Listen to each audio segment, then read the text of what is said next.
What if I told you there is a haunting in American history where the entity didn't just whisper in the dark?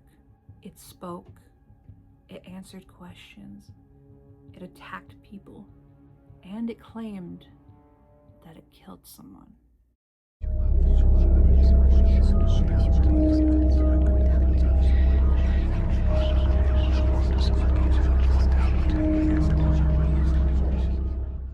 This is the story of the Bell Witch haunting, and honestly, it only gets worse the deeper you go.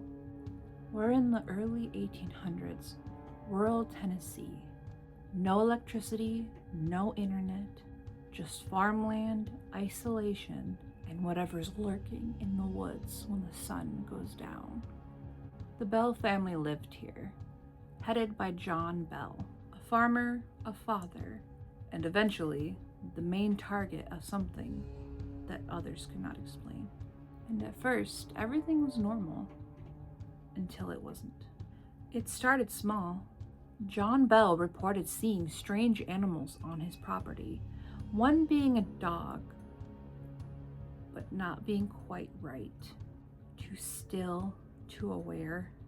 Then came the noises, knocking on the walls, scratching, footsteps when no one was there.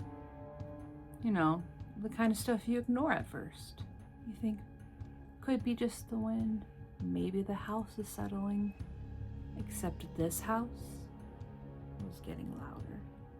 And then it spoke. First it was like faint whispers nobody can make out. But over time, it became clearer, intelligent, conversational. The entity claimed its name was Kate, and Kate had opinions.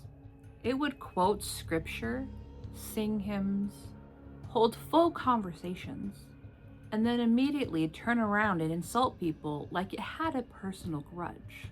So imagine sitting in your living room and something you can't see is arguing with you.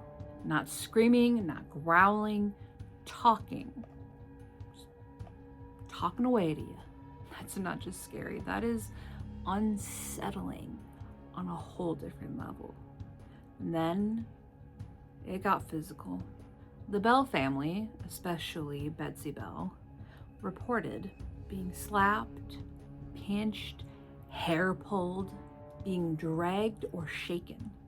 And this wasn't happening in secret. Visitors came to witness this. Neighbors heard the voice. People claimed they saw the effects. So now it isn't just one family saying something's wrong. It's multiple people going, yeah, something ain't right here. Then comes the part that makes this case stand out against almost every other haunting. John became ill, weak, bedridden, and fading. One day, a mysterious vial appeared next to his bed. Nobody knew where it came from, but the entity, it spoke up. It claimed the vial was poison and that it had gave it to him. Shortly after, John Bell died. Let me repeat that. This is one of the only American hauntings where an entity is said to have caused a death. Now here's where it gets even stranger. The story says that Andrew Jackson, that Andrew Jackson, heard about the hauntings and decided to visit. As the story goes, his wagon got stuck on the Bell property, becoming completely immovable, until he said something along the lines of, "By the eternal, boys, it is the witch." And suddenly the wagon moved again. He allegedly stayed the night and left the next day, stating that he would rather fight an entire army than deal with whatever was in that house. It's not exactly comforting. Let's be real for a second.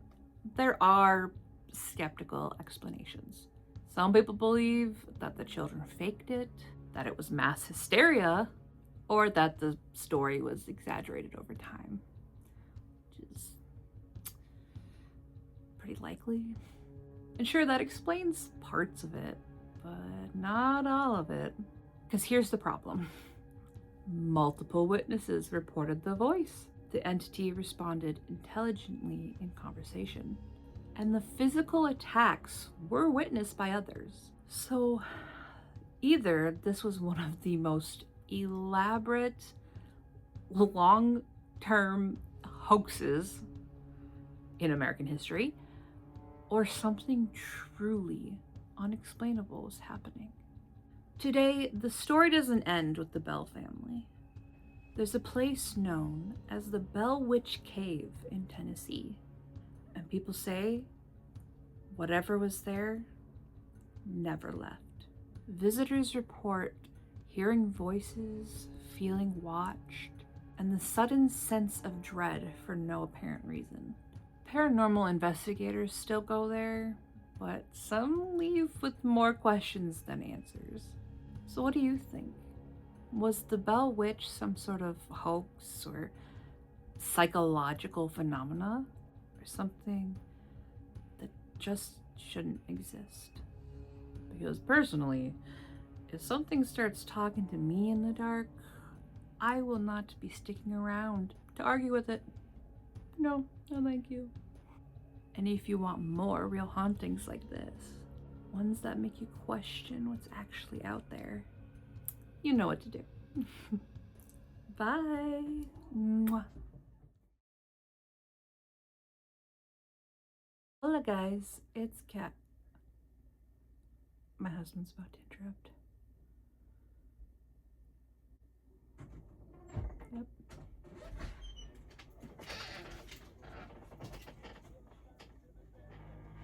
Oh no, I'm sorry. Did I interrupt something? I literally just hit record. I am so sorry.